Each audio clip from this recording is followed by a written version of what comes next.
জানি আমার বার্থডে ব্লগটা আসতে অনেকটাই দেরি করে ফেললো। তার জন্য অনেক আসলে ব্যক্তিগত কারণ নয়। আমি এতটাই ল্যাদখোর ছিলাম যে আমার ভিডিওটা করে রাখা ছিল, কিন্তু পোস্ট করার বা এডিট করার কোনো রকম ইচ্ছে ছিল না। কিন্তু সবশেষে বললাম যে না, এবার আমাকে পোস্ট করতেই হবে। মা আমাকে গরম ফুলকো লুচি, ছোলার ডাল আর ক্ষীরের পায়েস দিয়েছিল খাওয়ার জন্য। আমি আর বোন একই প্লেটে শেয়ার করে খেয়েছি।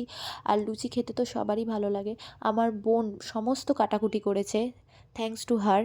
আর আমার মা আর বোন আমাকে একটা কাজও করতে দিচ্ছিল না। আমি বলছিলাম আমি কিছু হেল্প করি, আমাকে কোনো কাজ করতে দেয়নি। আমি নিজেকে প্রচুর বোর ফিল করছি, যার কারণে আমি রান্নাঘরে ঢুকে মাকে ভীষণভাবে বিরক্ত করছিলাম আর বলছিলাম তাহলে আমি ভিডিওই করি, সব ভিডিওতে দেখাতে থাকি, এগুলো আমার পরবর্তীকালে পোস্ট যখন করতেই হবে।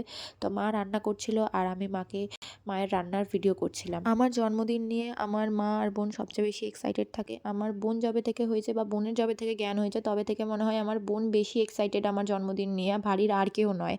তো তারপরে আমার দিদা রান্নাবান্না করছিল। তো দিদাকে আমি বলছিলাম, দিদা এইভাবে হাই করো, ওইভাবে হাই করো, সবাইকে হাই বলো। সেদিনকে আমাদের বাড়িতে ছোট্ট করে একটা গেট টুগেদার করা হয়েছিল, যেখানে আমার দিদা, আমার মাসি, আমার দিদার মেজো বোন আর আমার দুই বান্ধবী, দুটো বন্ধু যারা আমার খুবই ক্লোজ, তাদেরকে ডাকা হয়েছিল। দিদাকে এত বেশি বিরক্ত করছিলাম যে দিদা আমাকে রান্নাঘর দিয়ে ভাগিয়ে দিল। দিদা বললো যা এখান থেকে বেরো, নয়তো আমার রান্না করতে কিন্তু রান্না ভুলভাল হয়ে যাবে। তো আমি তারপরে চলে গেছিলাম অন্য রুমে। সেখানে গিয়ে আমি বসে বাকিদের সাথে গল্প ঠাট্টাই করতে লেগেছিলাম। তারপরে তো আমার বোন আমার জন্য ভাতের থালা ভালো করে সাজিয়ে দিল, যে একটা বেশ স্পেশাল ফিল করাচ্ছিল আমাকে, আর আমার খুব ভাল লাগছিল এই সব কিছু। তো খাওয়া শেষ করে আমি আর আমার দিদি বেরিয়ে পড়েছিলাম একটা কাজে। কী কাজ? নিজের জন্মদিনের কেক নিজেই আনতে যাওয়া। এটা একটা এম্বারেসিং, কিন্তু ঠিক আছে, এইটুখানি তো করাই যায়। তো আমি আর দিদি কেক নিয়ে চলেও এলাম বাড়ি এসে তো দেখছি আমার বোন আর আমার দিদির ভাই মিলে প্রায় 90% কাজ করেই রেখে দিয়েছে, ভালো করে বেলুন টেলুন ফুলিয়ে রেখে দিয়েছে। অবশ্য ওরা কিন্তু বেলুন ফুলিয়েছে ঠিকই, কিন্তু গিট বাঁধতে পারেনি। ওরা গার্ডার বেঁধে রেখেছে, সেগুলো এসে আমাকেই খুলতে হয়েছে।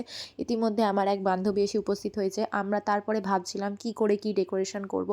লাস্টে এতটাই দেরি হয়ে গেছে যে ভাবলাম না, আমাকে এইসব হাল ছেড়ে বেরোতে হবে। তো আমি ওকে বললাম যে যেরকম পারিস ভালো করে একটু সাজা, আমি যাচ্ছি নিজেকে রেডি করতে। তো আমি চলে গিয়েছিলাম আর ইতিমধ্যে আমার বোন, আমার আরও এক বান্ধবী চলে এসেছিলো, এবং এরা মিলে যে জায়গাটা এত সুন্দর করে সাজিয়ে দেবে আমি তো কল্পনাও করতে পারিনি। জায়গাটা দেখতে এত সুন্দর লাগছিল, মানে পুরো পিন্টারেস্টি ভাইব আসছিল। আমার তো খুব ভালো লেগেছে। ওদেরকে খুব বড় থ্যাংক ইউ তোদেরকে।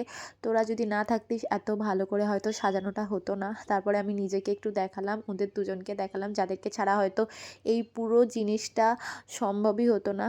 তারপরে আমাকে আমার মা, দিদা, মাসি, মেজো দিদা সবাই মিলে আশীর্বাদ করলো, এবং আশীর্বাদের ক্লিপ এত আমি নিতে পারিনি, তাহলে ভিডিওটা প্রচুর বড় হয়ে যেত। আমি আমার মা আর দিদার আশীর্বাদ দেখালাম। আর দেখো, লাইটস অফ করার পরে এত সুন্দর একটা অ্যাস্থেটিক ভাইব দিচ্ছিল না, আমার এখনই কি ভাল লাগছে দেখে।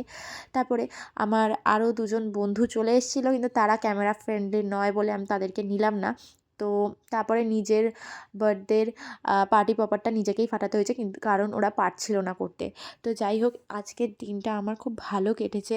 হ্যাঁ, বয়সটা 1 বছর বেড়ে গেল, মৃত্যুর দিকে 1 বছর এগিয়ে গেলাম। আজকে আমি প্রচুর রিলস বানিয়েছি, বন্ধু বান্ধবদের খাওয়ার দেখিয়ে আমি আজকে ভিডিওটা শেষ করছি, আর লাস্টে আমি গিফটগুলো দেখিয়ে দিলাম। Bye bye.